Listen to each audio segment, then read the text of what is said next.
नमस्कार मित्रांनो आणि त्यांच्या मैत्रिणींनो, तुम्ही तर मला विसरले नाही ना. तर मी तुमचा सर्वांचा लाडका मिनी ब्लॉगर देव. आज होळी पण आहे आणि त्यात सोमवार पण आहे, म्हणून आजचा दिवस खूप खास आहे. खूप दिवसानंतर ब्लॉग टाकतोय म्हणून जरा देवाचे दर्शन घेऊन घेऊ म्हटलं. सकाळी सकाळी असे कार्यकर्ते भेटल्यानंतर दिवस चांगलाच जातो बरं का. होळीच्या दिवशी हा कार्यकर्ता बटाट्याची गोणी घेऊन काढतोय, हा जरा डोक्या बाहेरचाच विषय झाला. त्यामुळे आपण जरा एक चहाची 90 लावून घेतली. होळी आहे आणि आमच्या गल्लीत काहीच नियोजन दिसत नाही, म्हणून मला जरा टेन्शन चालत. ते जाऊ द्या तिकडे सगळं, तुम्ही तेवढं लाईक नक्की करून घ्या. या झाडाचं होळीमध्ये खूप मोठं महत्व आहे बर का. बघा लाडले,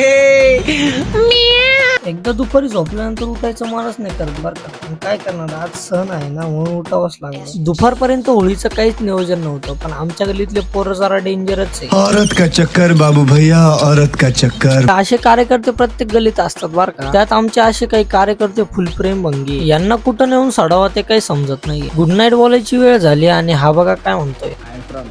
फायनली ना एवढी मेहनत घेतल्यानंतर आमच्या गल्लीतल्या कार्यकर्त्यांनी होळी पेटवायचा निर्णय घेतला. हा कार्यकर्ता कोणासाठी फेरे मारायला आलाय याचा मला आता शोध लावा लागणार आहे. आम्ही प्रत्येक कामात मागा असतो, पण प्रसाद घ्यायचा म्हणल्यावर सगळ्यात पहिले आम्हीच असतो.